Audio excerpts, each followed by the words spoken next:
and welcome back to CE 528. So today's class, I want to just wrap up the discussion on pricing first. So let me go ahead and share the screen with you all. Basic, and let me share. Okay. So this is our Canvas page. We talked about the pricing, cost modeling, and pricing, and then we talked about the marginal cost pricing example. So this is the one where we talked about the theoretical problem of two routes, where if you do the user equilibrium and assignment, then the system travel time is a little bit higher, but you can bring it down by about 3.5–4%, at least in that example, by applying a congestion price. And I want to real quick, I'm not going to go over all of these slides. I did provide these. I'm not going to go over these, but I want you to review it because it basically provides some information about how the marginal cost pricing works and how it can potentially achieve the maximum net social benefit via the congestion price. And the theory behind it is what you observed in the example. And then this is achieved in practice by charging tolls on all highways equal to the difference between marginal and average costs. So this is the crux of the problem as to how you find the congestion price and how you vary the congestion price as the volume changes. And what you will see is that in North America, there is like a wide mix of objectives on how this has been implemented in practice. And the benefit cost considerations have tended to come in at the later part of the project. There have been sort of,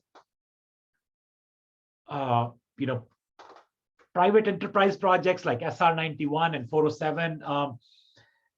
But those kind of projects essentially are driven by profit motive loosely. And they're sort of like public-private partnership, and the government just leases over that piece of the roadway for a company to operate. And then there have been some public projects that are basically trying to maximize the throughput and relieve congestion. And then this is some key events in user pricing innovation. And this goes only up till 2006. And there's been a lot of this is basically where the value pricing sort of came into fore. There's a lot of excitement around that, but there is so much political opposition to it. And I think just now there is some movement in sort of doing these city center type pricing strategies.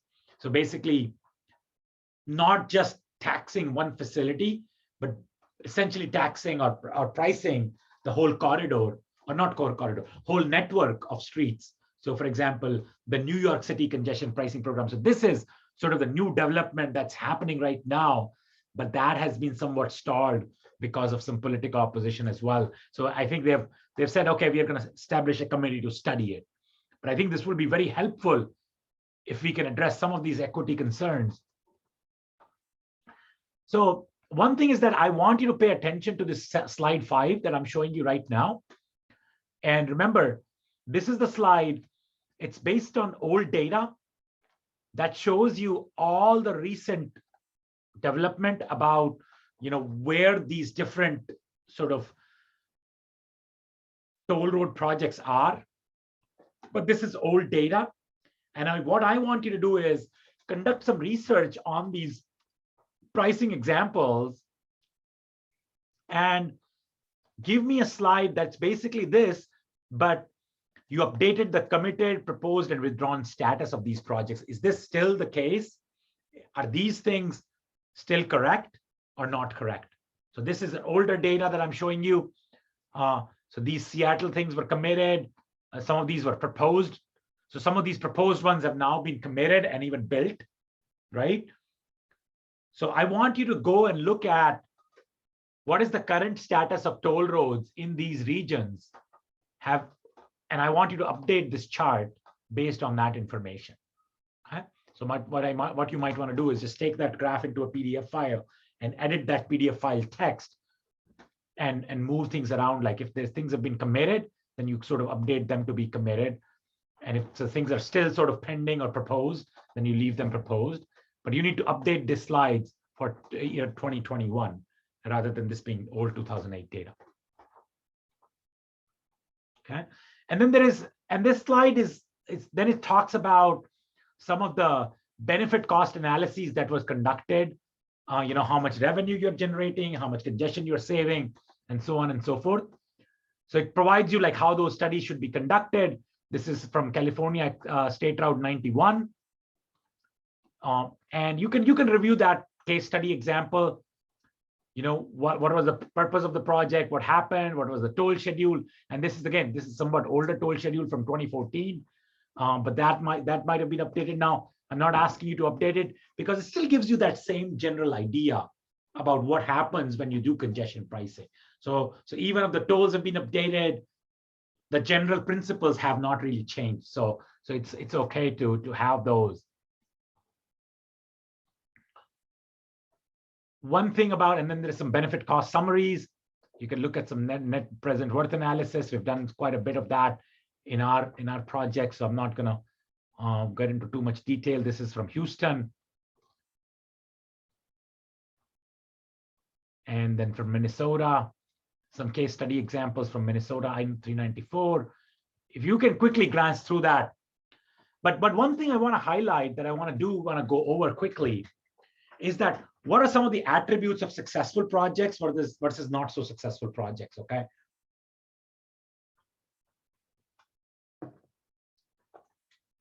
So attributes of successful projects have been that they do very effective advertising.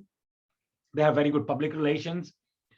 They emphasize immediate traveler benefits, okay? So emphasizing increased option. Benefits should be described in simple terms. Then the evidence of benefit should be immediately apparent. The use of new pricing methods is optional, at least up until early time. If the pricing was really truly variable, that wasn't such a big deal. So even if you just had pricing that was sort of like a fixed schedule by time of day, like I showed you in this slide, that was sufficient. People didn't really care. But I think some of that science might shift if there are payment options that people have access to, and then they can easily pay variable toll. And if they really observe that real-time savings, that might be good. Because otherwise, if they don't have a good flexible payment system where they can easily pay these variable tolls that might vary almost like in real time or hour by hour, or even 30 minute by 30 minute as congestion rises, and you don't know if the toll at 2 p.m. today is going to be same as 2 p.m. tomorrow, even though that might be more effective in terms of congestion relief, people might not like the uncertainty of it, right? But I think as these flexible payment systems become more and more online, maybe there are things that could be done that that people will start liking. So at least up until 2014 or so, if the pricing mechanism was new pricing methods that was like maybe more real-time pricing, that was an optional thing. Like they didn't see big difference between user satisfaction one way or the other. And then obviously strong political leadership. Obviously you had to have good solid political leadership that could push through these reforms, because these reforms, pricing reforms, and I'll share a very interesting video I watched recently as well. And that video is about like 2018 video. Is that how do we solve congestion problem? Is that people don't really like to start paying the toll. But if you have strong political leadership that can push through the reform, and once the congestion prices are actually instituted, people tend to like that a lot. Okay, so I want to, once you're done with this, I want to show you an example of this strong political leadership and how that can actually help, and what are some of the behavioral and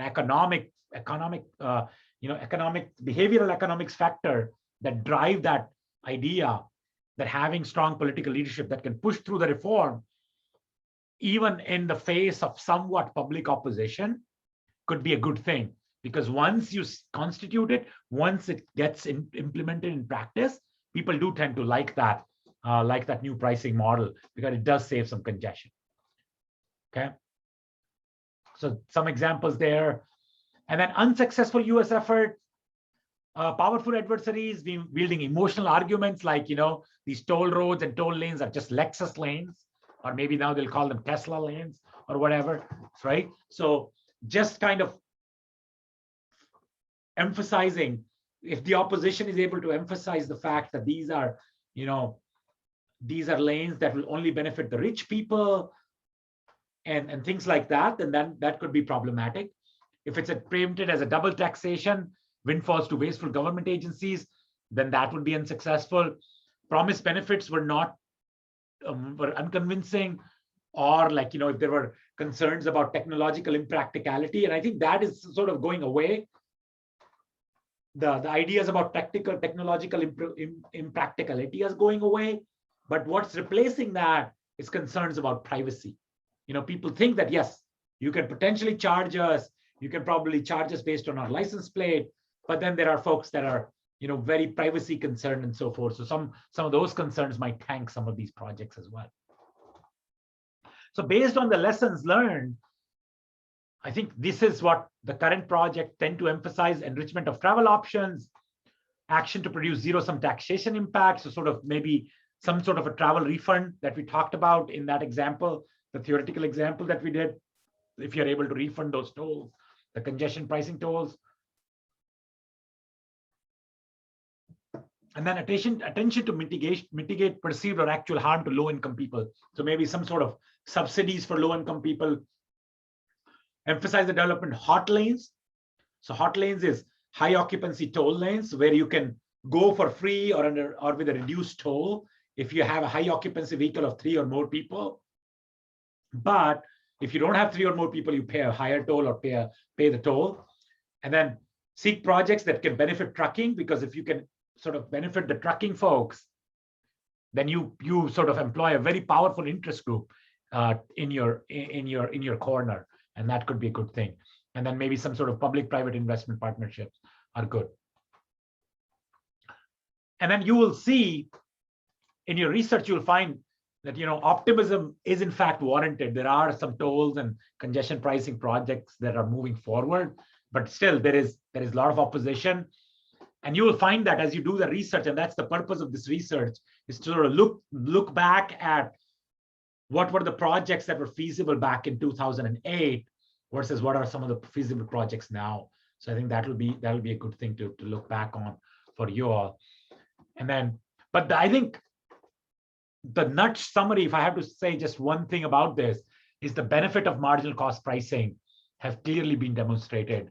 Yes, there is, pricing has its value, because pricing is, you can hate on the prices, but prices really are the mechanism that tell you what needs to happen. And then congestion pricing is no different. If the prices rise, that means that the users need to tone down their usage of that product or service. But if the prices go up or prices go down, then maybe more people can use that service, right? And that's exactly what we're trying to do with the congestion pricing, even though there's some behavioral opposition to it. Okay, so just want to quickly share the homework problem with you so that everybody's clear. And that homework is due next Thursday. Click on that. So this is very typical problem that we solved in the class, but with different numbers. So you should be able to work on that. And then, that's A and B part of frame, same thing. And then review slide fly of the pricing example PPT. It's basically the PDF file, but you will see that in the form of slides. So look at the slide number 5. It provides a 2008 status update. You need to basically update that, but I'm not asking everybody to do everything. If your last name is from A to J, then you update the toll roads in the region Northeast and Midwest. If your last name is from H to P, then you do the South. And I want you to provide the latest status of those projects that are listed on that page. And then last name Q to Z, you'll provide the information about the West. Okay. So please go ahead and work on that. This is due November 4th, before the start of the class. Any questions about this?